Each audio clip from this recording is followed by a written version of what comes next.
Ada tanah lapang yang lebar dan luas. Lalu ada hamparan hijau yang juga luas. Lalu ada dua gundukan seperti pantat. Di bawahnya ada gundukan dengan totol-totol hijau. Apa itu? Ayo, tidak ada yang bisa? Ayo. Tanah lapang yang lebar dan luas itu memang sebuah tanah lapang yang luas yang dihampari oleh rerumputan hijau. Lalu dua gundukan seperti pantat itu adalah aku sedang berjongkok. Lalu gundukan kuning dengan totol-totol hijau itu adalah taiku yang dirubung laler hijau.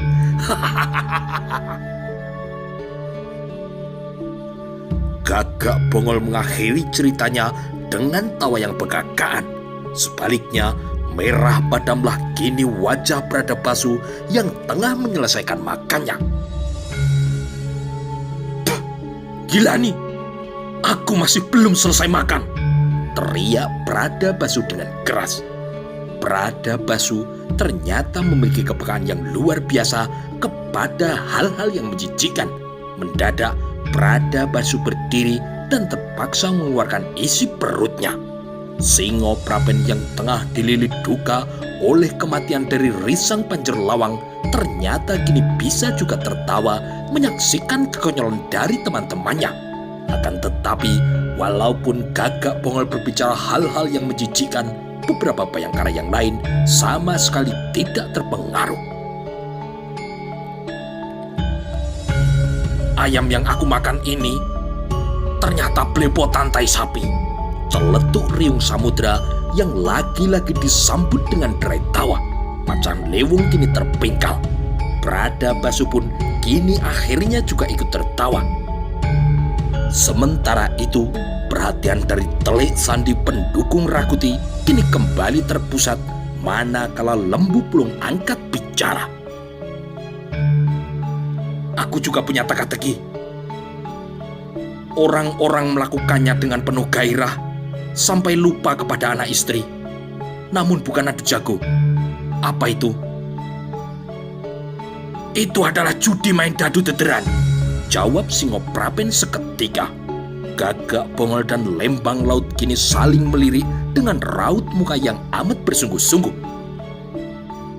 Para Bayangkara itu mendadak terbungkam mulutnya manakala mereka mendadak curiga pertanyaan yang dilontarkan oleh Lembu Pulung itu berupa ucapan sandi yang ditinggalkan oleh bekal Gajah Mada untuk mereka.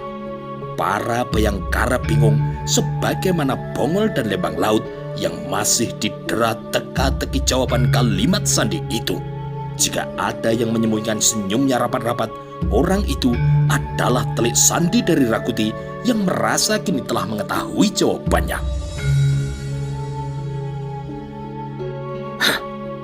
Judi apa yang bukan adu jago? Judi apa kalau bukan dadu dederan?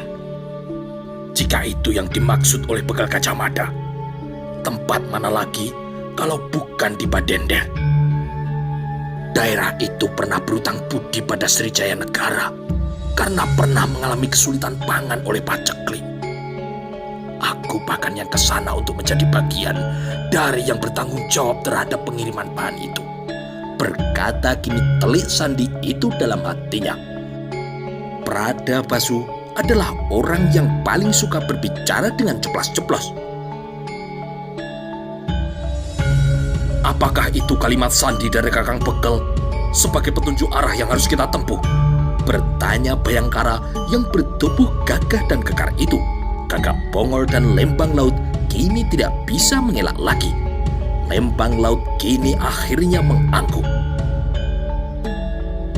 Benar, ucap Lembang Laut. Aku tahu jawabannya. Kurasa kita harus menyusul Kakang Bekel dan Tuanku Baginda ke Badender, ke tempat di mana sekian tahun yang lalu kita pernah ke sana untuk mengirim bahan makan, jawab Singo Praben. Lembang Laut mengelus kepalanya. Gagak Bongol tidak menduga jawaban dari kalimat sandi itu ternyata demikian mudah. Bahkan anak kecil pun bisa menjawab pertanyaan itu dengan sangat mudah. Lembang Laut yang duduk itu kemudian kini berdiri untuk meminta perhatian kepada segenap Bayangkara. Lembang Laut menebar pandangan mata menelusuri semua wajah itu. Melihat mereka semua berlatar kebersamaan yang terjalin selama ini, sulit rasanya untuk menerima kenyataan di antara Bayangkara itu ada yang menempatkan diri sebagai pengkhianat dengan menjadi kepanjangan kaki tangan Rakuti. Segenap Bayangkara, selama ini kita telah mengalami perjalanan suka dan duka bersama-sama. Medan apapun kita hadapi dengan penuh semangat, penuh kebersamaan, nyaris seperti sebuah keluarga. Namun pemberontakan yang kini dilakukan oleh Rakuti telah membuka mata kita bahwa ada orang semacam Panji Saprang yang telah tega mengkhianati temannya sendiri. Dan ia memilih menempatkan diri untuk menjadi kaki tangan Rakuti. Panji Saprang mati, rupanya masih ada yang lain yang kini menyusup menjadi benalu di tubuh kita. Terbukti dari Rakuti telah menelan umpan yang ditebar oleh Kakang Begel di Krian, juga dari penyerbuan yang dilakukan ke Kabuyutan Mojo Agung. Terakhir, kematian sahabat kita Risang Pancerlawang di Mojo Agung jelas bukan oleh serangan prajurit pendukung Rakuti. Luka melintang di bagian belakang tubuh Risang Pancerlawang jelas dilakukan oleh pengkhianat itu. Lembang Laut kini menghentikan kata-katanya untuk memperhatikan semua wajah yang menatapnya. Sungguh sangat tidak nyaman menaruh curiga kepada teman-teman kita sendiri. Namun itulah kenyataannya. Di antara kita ada yang hatinya berbulu, penyakitan. Yang hal itu telah memaksa Kakang Begel menggunakan bentuk pengawalan seperti ini. Kepadaku, Kakang Begel Gajah Mada memberi kewenangan penuh. Jika pengkhianat itu berniat memberi pengakuan, kesalahannya akan diampuni asal mau berjanji untuk mengubah sikapnya. Beberapa Bayangkara kini saling memandang, tetapi Pradabasu tidak bisa menerima ucapan itu begitu saja. Termasuk kesalahannya membunuh Risang Pancerlawang. Apakah hal itu juga akan diampuni? Teriak Pradabasu. Tidak bisa. Singoprapen kini berteriak. Pengakuannya tidak bisa dibayar dengan pengampunan begitu saja. Kesalahannya membunuh Pancerlawang harus dibayar dengan nyawanya. Aku sendiri yang akan mengayunkan pedang untuk membabat lehernya. Sesaklah kini dada Gagak Bongol. Gagak Bongol, orang yang merasa paling tidak nyaman berada di arah telunjuk Begel Gajah Mada yang telah mencurigainya, bertanggung jawab di belakang diketahuinya persembunyian sang raja di Kabuyutan Mojo Agung. Namun Gagak Bongol kini hanya bisa menahan berat beban itu. Lembang Laut kini menyapu bulak luas itu dengan pandangan matanya. Malam ini kita akan beristirahat di sini. Besok kita lanjutkan perjalanan kita menuju ke Badender. Aku berharap malam ini ada yang menemuiku untuk membuat pengakuan dan penyesalan. Mata-mata Rakuti itu menyembunyikan senyumnya dalam hati. Di balik perbendaharaan wajahnya yang begitu banyak bagaikan topeng yang melapisi topeng dan masih dilapisi oleh topeng lagi. Telik Sandi itu yakin jika tidak terjadi sesuatu yang luar biasa, keberadaannya sebagai mata-mata tidak akan diketahui oleh siapapun. Akan tetapi, manakala matahari semakin doyong ke arah barat, hantaman Palu Alu Gora serasa menghajar dada Bayangkara Gagak Bongol dan Lembang Laut. Bersama-sama dengan segenap Bayangkara yang lain, pandangan mata itu diarahkan ke langit. Di sana, seekor burung merpati kini terbang berputar-putar mengepakkan sayap dengan sangat kencang. Makin lama, ia semakin membubung untuk kemudian melesat cepat ke arah selatan. Lembang Laut terus mengamati gerak burung yang melaju dengan kencang itu. Perbuatan siapa itu? Teriak Gagak Bongol. Membubungnya burung merpati itu Apalagi setelah diketahui kemana arah yang akan ditempuh oleh Gajah Mada, jelas merupakan bahaya yang tidak bisa diabaikan. Merpati itu jelas membawa berita penting untuk disampaikan kepada Rakuti. "Pengkhianat! Siapa yang telah melepas burung merpati itu?" teriak Gagak Pongol dengan amarahnya. Namun memang tidak seorang pun yang tahu siapa orang yang telah melepas burung merpati itu. Keadaan yang sama sekali tidak nyaman itu kemudian menggerataki para Bayangkara. Sungguh sebuah keadaan yang sangat tidak nyaman manakala harus mencurigai teman-teman mereka sendiri. "Semuanya berkumpul pacak baris!" teriak Lembang Laut. Perintah kini telah diberikan. Para Bayangkara yang menyebar kini bergegas berkumpul untuk melakukan pacak baris sebagaimana perintah yang telah diberikan. Gagak Pongol mengawasi, sementara Lembang Laut segera melakukan pemeriksaan terhadap barang bawaan anak buahnya. Satu persatu buntalan pakaian itu digeledah. Mata Lembang Laut kini terbelalak ketika sampai kepada salah satu buntalan.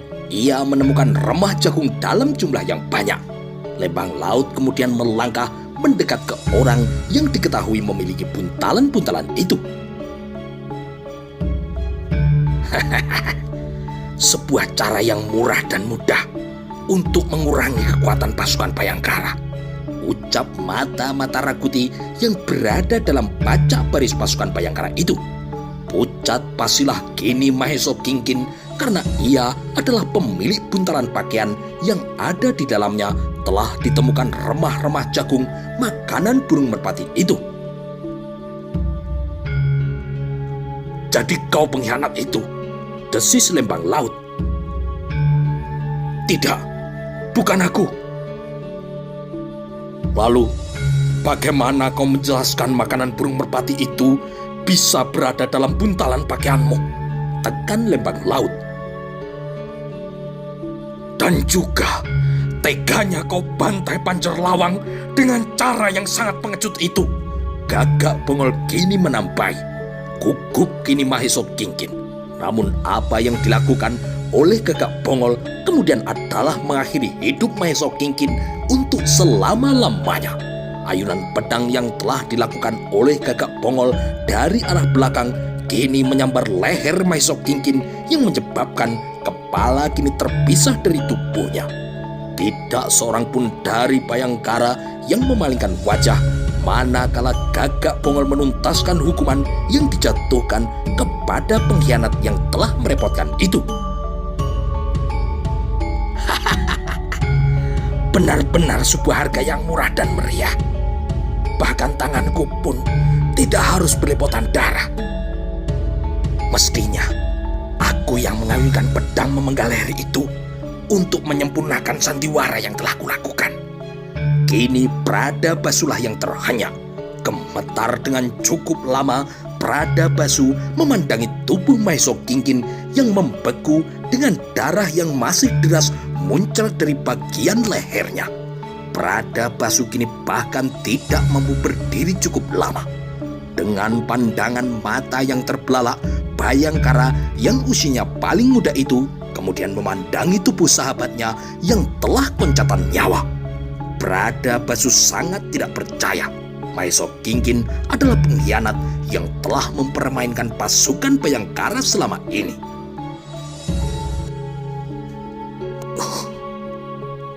Maheso Kingkin, kaukah pelakunya itu? Namun buntalan yang berisi remah jagung itu memang bukti yang tidak terbantahkan. Makanan untuk burung merpati itu telah ditemukan di buntalan pakaian milik sahabatnya. Benar-benarlah kini retak hati Bradabasu sebagaimana retak tanah yang digalinya dengan beleleran keringat. Bayangkara yang lain bisa memahami karena sangat sulit dimengerti bahwa Maheso Kingkinlah orangnya yang demikian rapi telah menyembunyikan wajah lainnya. Meski Maheso Kingkin terbukti pengkhianat itu, Tetapi kedekatan yang terjalin selama ini tidak memungkinkan para Bayangkara membiarkan jasadnya. Mereka kini bahu-membahu membantu Bradabasu dalam menggali tanah. Ketika waktu telah bergulir menusuk mendekati tengah malam, Bradabasu masih tetap terpaku membeku di depan pusara yang tanahnya masih merah itu. Aku tidak yakin. Aku tidak yakin. Aku tidak yakin sama sekali. Kau adalah pengkhianat itu. Aku tidak percaya itu. Bradabasu yang kini memejamkan mata mencoba menelusuri jejak-jejak kenangannya, manakala dalam waktu yang cukup lama menjelang senja itu ia bersenda gurau dengan Maheso Kingkin sahabatnya. Itulah saat burung merpati, alat penghubung telik sandi itu, membubung ke udara. Maheso Kingkin bukan orangnya. Pengkhianat itu telah menebar fitnah dengan memasukkan remah jagung ke dalam buntalannya. Mata-mata Rakuti itu kini merasa lega. Setidaknya ia berhasil mengirim berita melalui burung merpati yang sebelumnya ia terima dari Rayuyu di istana. Dalam rontal yang diikatkan di kaki burung itu, telik sandi itu menyampaikan berita di mana Jaya Negara bersembunyi. Berita yang sebenarnya tidak berguna karena setelah dipergoknya burung itu membubung ke angkasa, begal Gajah Mada tentu akan memindahkan persembunyian Srijaya Negara. Yang lebih menguntungkannya, untuk sementara kecurigaan terhadap pengkhianat itu telah tiada.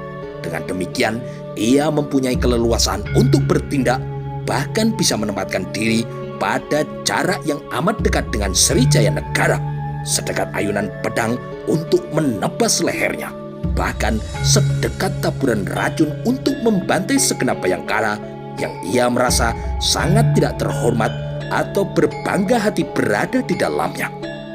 Lebih dari itu, upaya telik sandi itu memang tidak ada manfaatnya karena merpati itu dibawa bergerak terlampau jauh dari kota Raja Majapahit.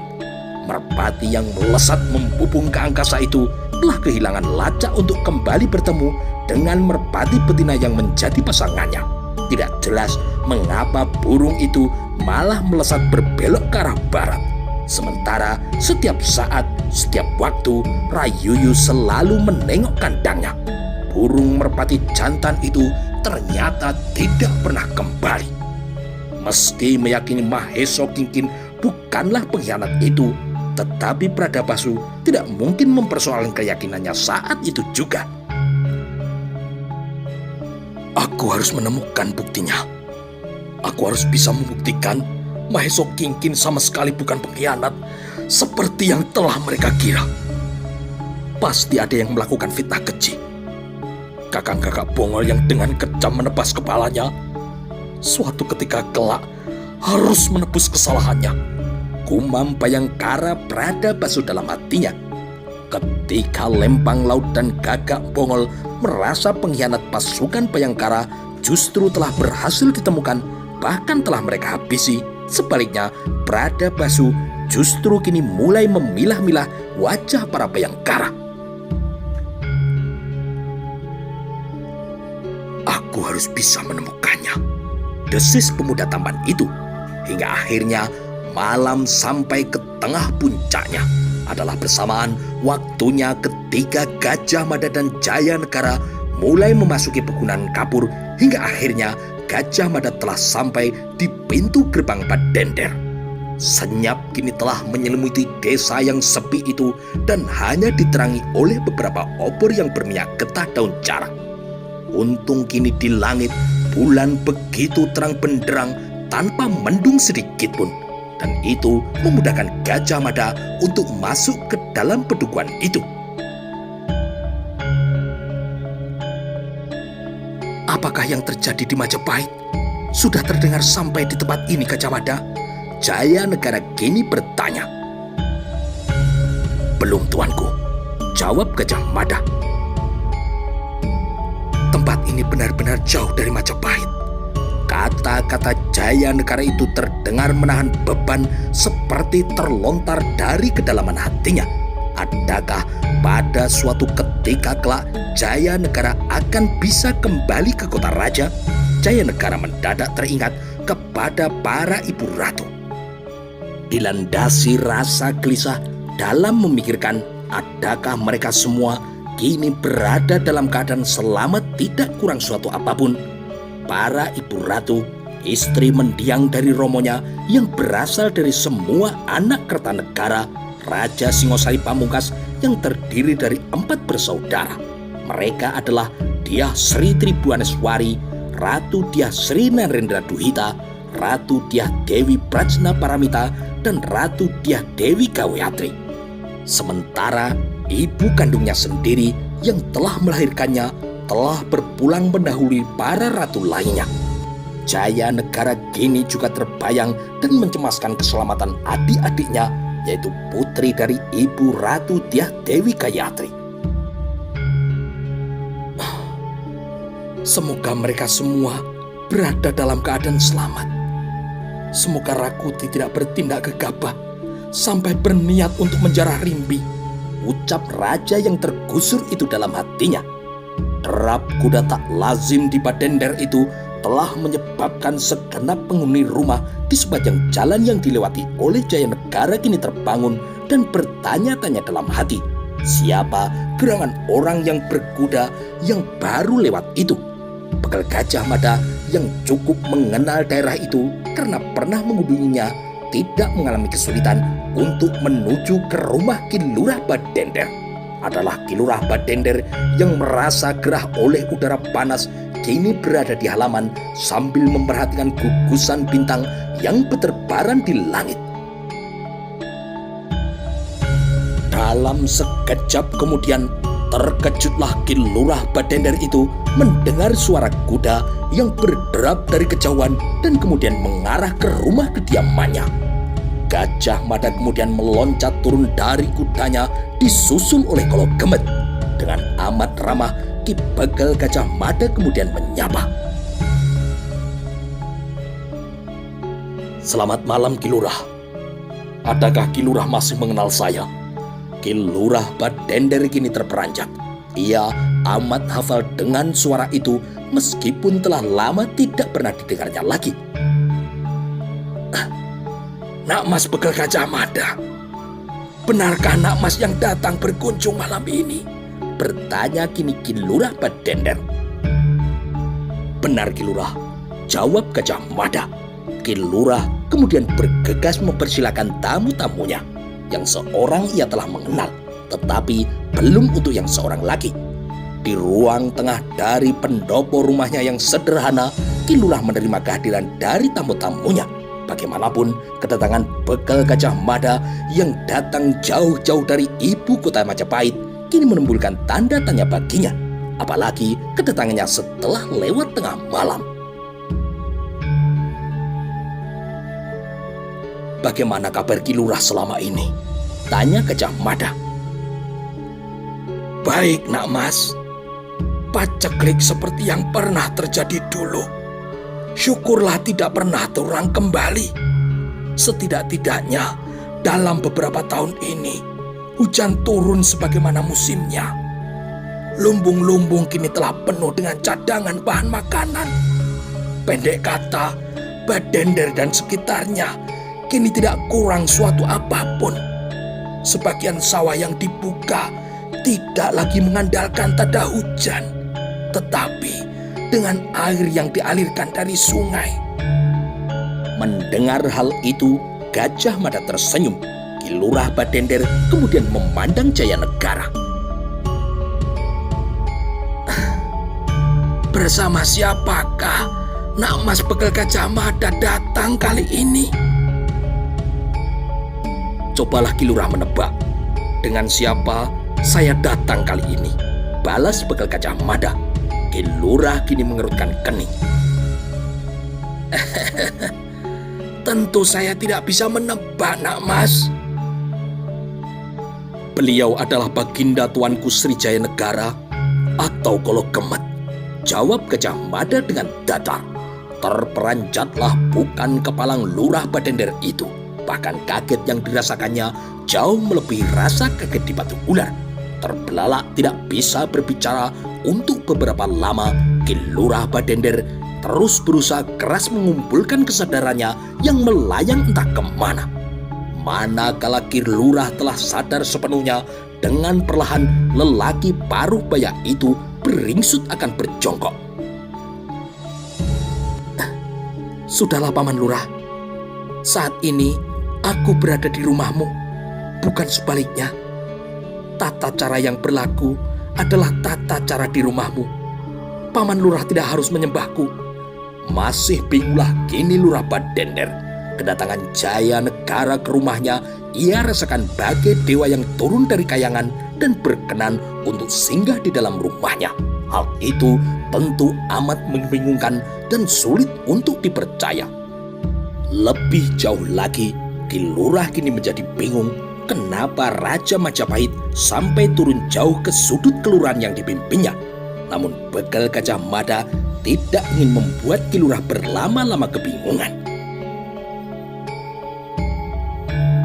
Ki Lurah, di kota Raja beberapa hari yang lalu telah terjadi pemberontakan yang dipimpin oleh Rakuti.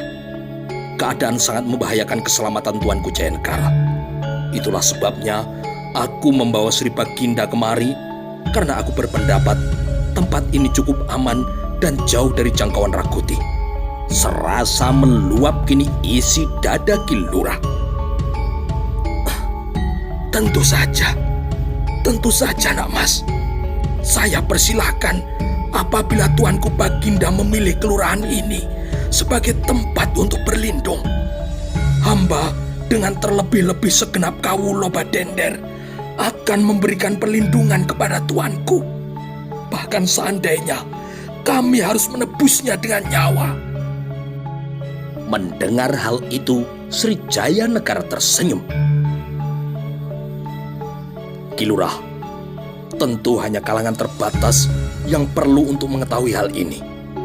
Keberadaan Tuanku Jayanegara di tempat ini jangan sampai ada yang mengetahui. Untuk selanjutnya, mohon Ki Lurah membantu menyediakan tempat persembunyian yang benar-benar terlindung.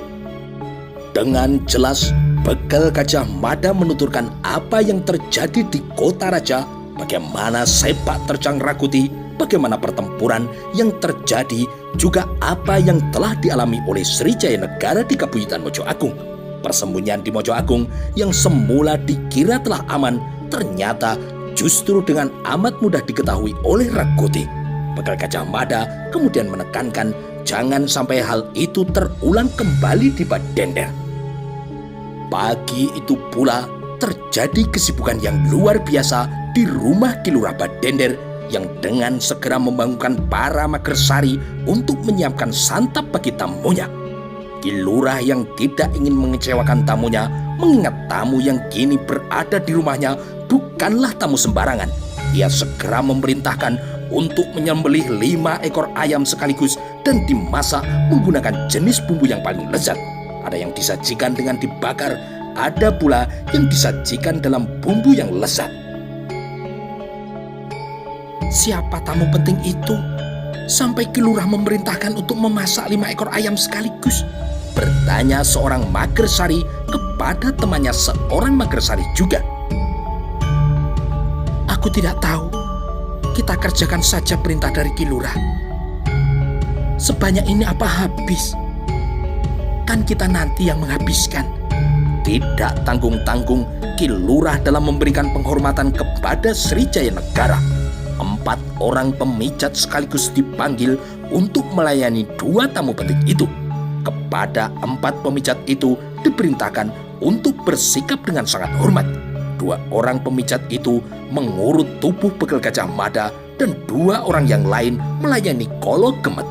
Rasa bekal dan capek yang luar biasa yang dialami sepanjang perjalanan mereka telah menyebabkan Sri Jayanegara benar-benar merasa nyaman dan dimanjakan oleh Ki Lurah. Ki Lurah yang sebenarnya berharap agar tamunya jangan tergesa-gesa untuk tidur, untuk nantinya dipersilakan menikmati hidangan bila telah matang.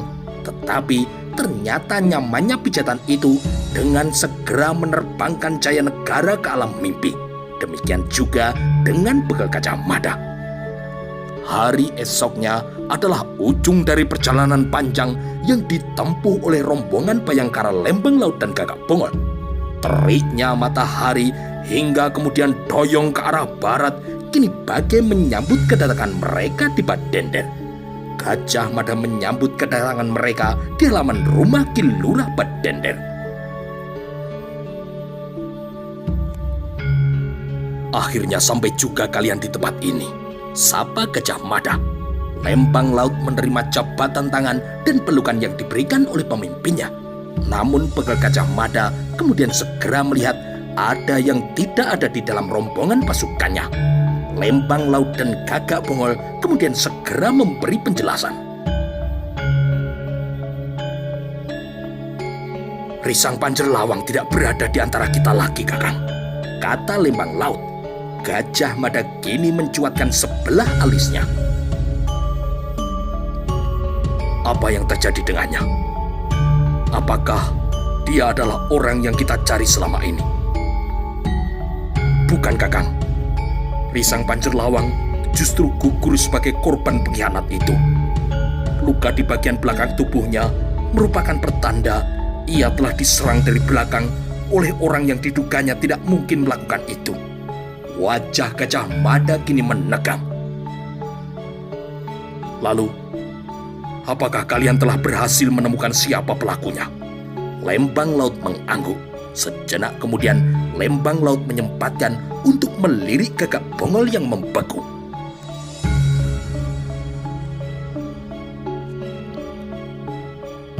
Maeso Kingkin pelakunya, Kakang, ucap Lembang Laut dengan nada yang berbisik. Gajah Mada kini mendadak wajahnya menjadi menebal. Maeso Kingkin disebut sebagai seorang pengkhianat mata-mata Rakuti. Hingga hal itu menyebabkan Gajah Mada sangat terpukul. Sulit sekali bagi bekal Gajah Mada untuk menerima kenyataan itu. Kemarin sore, kami semua sedang beristirahat di Bulak Panjang yang masuk di wilayah Angawiyat. Kami kemudian dikejutkan oleh adanya burung merpati yang terbang membumbung tinggi. Kami segera menggeledah semua buntalan yang kami bawa. Lalu kami menemukan remah jagung pakan merpati di buntalan milik Maeso Kingkin. Kuakhiri hidup Maeso Kingkin. Pasukan kini telah bersih dari pengkhianat. Dengan terkirimnya berita di mana Kakang Bekal Kari ini berada, tempat ini menjadi tidak aman. Tuanku Baginda harus segera dipindahkan. Bekal Gajah Mada kini menyapu segenap anak buahnya melalui pandangan matanya. Agak legalah kini Gajah Mada setelah ia merasa yakin pasukannya telah bersih dari telik sandi kaki tangan Rakuti. Sekaligus hatinya kini terasa perih manakala mengingat telik sandi itu ternyata adalah Maeso Kingkin. Bahwa berita di mana ia telah berada kini telah terkirim menuju ke kota raja. Gajah Mada sependapat tempat itu sudah tidak aman lagi. Sementara itu, Ki Lurah semakin sibuk. Dengan segera ia memerintahkan kepada para magersari dan para tetangganya untuk membantu menyiapkan hidangan untuk para tamu itu. Karena keadaan dirasa cukup aman, Gajah Mada tidak berkeberatan ketika Ki Lurah menceritakan kepada para tetangga dan juga segenap rakyatnya yang kini datang membantu mereka bahwa mereka adalah orang-orang yang terhormat dari Majapahit. Mereka adalah para prajurit Majapahit dari pasukan khusus yang bukan sembarang prajurit. Mereka adalah para Bayangkara. Tulus dan senang kini warga kelurahan itu membantu menyambut, mengingat beberapa tahun sebelumnya pasukan Bayangkara juga pernah datang untuk mengirimkan bahan makanan dalam upaya mengatasi kesulitan pangan yang ditimbulkan oleh paceklik yang berkepanjangan. Namun para Bayangkara itu penasaran dan lebih-lebih telik sandi yang masih berada di dalam tubuh pasukan khusus yang menjadi kebanggaan Majapahit itu. Di mana kalau gemet? Pikir telik sandi itu. Adalah Pradabasu yang tidak bisa menahan kegelisahan hatinya. Dengan suara agak tertahan, Pradabasu kemudian berbisik ke telinga Bekel Gajah Mada. "Aku ingin berbicara empat mata, Kakang," ucap Pradabasu. Bekel Gajah Mada kemudian segera mengetahui apa yang akan disampaikan oleh Bayangkara Pradabasu merupakan masalah yang sangat penting. Bekel Gajah Mada kemudian membawa Pradabasu agak menjauh dari gelak tawa anak buahnya yang bercanda dan melayani berbicara dengan para penduduk warga Kelurahan Badender. "Ada apa?" tanya Gajah Mada. Serasa amat sesaklah kini leher Bayangkara Pradabasu. "Apakah Kakang percaya bahwa para Bayangkara kini telah bersih dari pengkhianat?" Wajah Gajah Mada kini membeku dalam memandang wajah Pradabasu. "Bagaimana menurutmu?" balas Gajah Mada. "Kakang, tuduhan terhadap Maeso Kingkin adalah merupakan kesalahan, kekeliruan yang mengerikan.